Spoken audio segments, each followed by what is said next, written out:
Welcome to the fifth video of module 5, and this is the first video with respect to linear regression. Now trust me guys, by the end of this series of linear regression, you are going to fall in love with this complete process of how things work over here. Because I'm going to start with giving you an intuition of what exactly is happening in the linear regression, what is this prediction equation, how we can create this, and what are some of these model parameters. So let's try to understand them by looking into this particular video. Alright guys, so let us go ahead and understand how does linear regression machine learning algorithm works. So the first thing you need to focus on is the data set. Okay, so I'll just mention that the first thing we always think about is how your data is going to look like. And now let's say if I'm having two input variables and based on that there is going to be one output, your data is going to look something like this. Let me call the first input variable as x1 and the second input variable as x2. And both of them are nothing but the columns of your data. And based on this, there will be one more column which you call as the target or the actual output based on these two inputs. And in this columns, you will always have some kind of data over here in this row format. So let me just fill this kind of data with any kind of random values that's coming in my mind. It's completely fake. There is no reality over here, but just trying to explain you some kind of a point. All right. So let's say this x1 is having some kind of a number 0.2, x2 is having minus 1.3, and while I'll talk about y a bit later, I'll just fill two more rows over here and then we'll talk about y. So let's say negative 3.8, 2.6, and over here negative 1.2 and 1.3. Now let's say that currently we are having only 3 rows of data, but in reality, we will have multiple rows of data, right? But for the expression purpose, let's just keep it as a 3 rows of data. And over here, based on this inputs, there will be some kind of outputs. Now this outputs, let's say, are a regression problem is something we are trying to solve. So in the first place, all of these values will be a continuous values, not a discrete values. It won't be like, 0, 1, 0, not like that. Rather a continuous values. So let's say, for example, for this, it's coming out to be 3.1. For this, it's coming out to be minus 0.2. And then for the last one, it's coming out to be 80, not 80, but 8.3, let's say, for example. So this is the type of data that I'm having. And clearly we can see that it's a continuous form of values. We can surely go ahead and try some regression algorithm. And why do we choose a linear regression?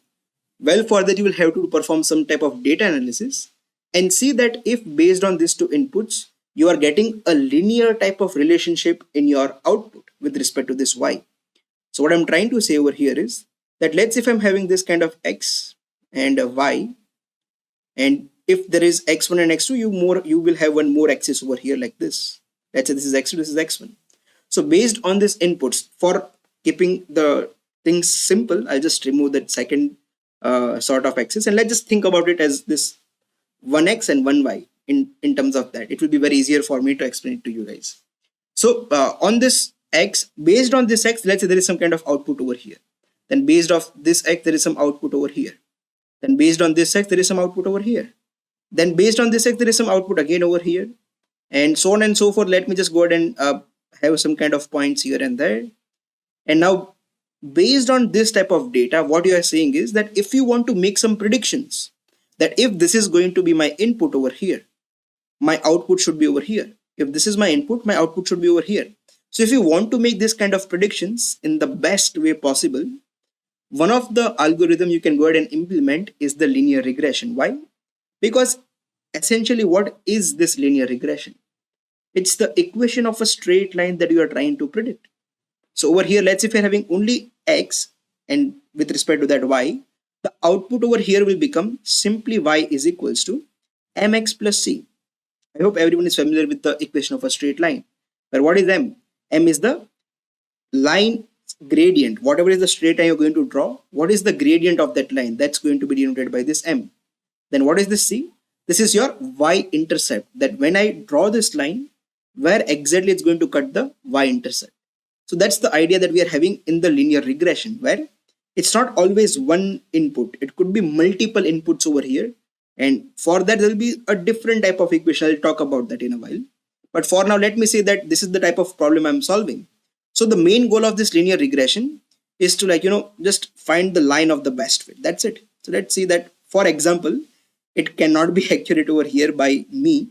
But yeah, let's say for now, something like this is the kind of line that you will be getting as an output.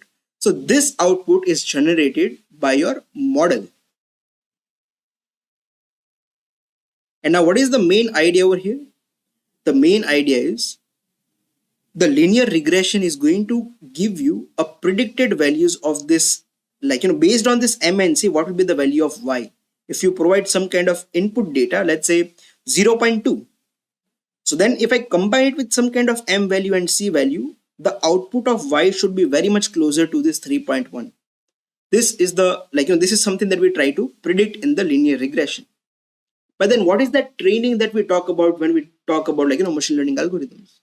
So over here, the training is going to happen on this M and C data. Okay.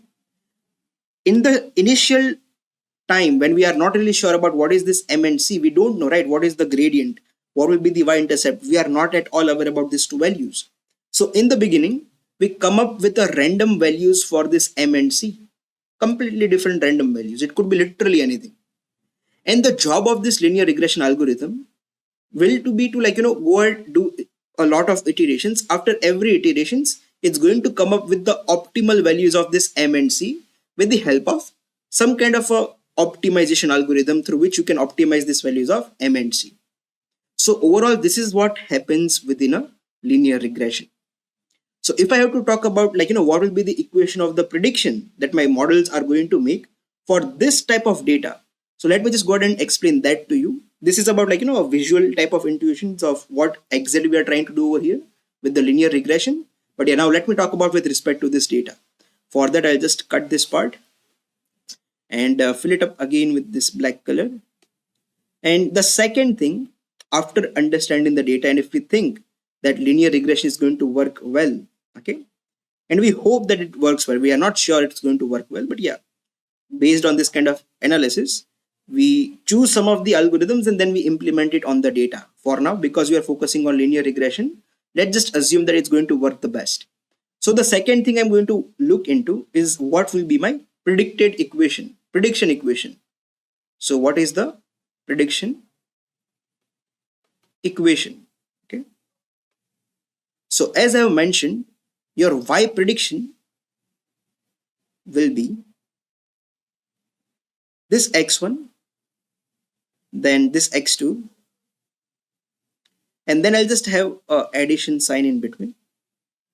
Now I have to figure out that how much amount of weightage of this x1 and how much amount of weightage of this x2 is being used in order to make this Y prediction. And this Y prediction should be in a way that it's very close to the actual values of Y. So how do I know that what is the actual weightage of this x1 and x2? And therefore, in terms of machine learning, we don't call this as gradients, rather we call it as weight. So let's say that there is some kind of a weight we give to this x1 and a weight that we give to the x2. Let me just get a different color for that. So let me call it as W1 for the x1 and then W2 for the x2. So what's happening? I am multiplying a weightage of this x1 with the actual value of this x1. Then whatever is the W2 value, I'm multiplying that with the x2 value. And then after this, once I'll do this kind of mathematics, I'll do this kind of multiplication, addition, multiplication, that output, I want that to be close to this actual value of Y. If it's not close to this actual value of Y, then it means this W1 and W2 values are not optimal. And the whole goal of this linear regression machine learning algorithm is to optimize them. Optimize them. But wait, I told that Y is equal to mx plus c is a kind of equation. So over there was only one type of input, right? There was only one x. In that case, let's say if I have to make this Y predicted equation, so because I'm having only one x, so I will have only one weightage, and that weightage is going to act like a gradient in this case. Now, you must have also seen that there was a y-intercept. So over here, that y-intercept is nothing but a bias value. So if I just go ahead and write a bias value over here for me, it will be plus and then the small b. This b represents the bias value, which is just working like a y-intercept in this case. Okay, so it's wx and after wx it will be, I don't know what color I was using over here. I guess this was the color, plus b. It will always be in this format. Is it compulsory to have this kind of a bias value? No. But according to all of this kind of research is going on, it is considered that having a bias value over here will always give you a better prediction.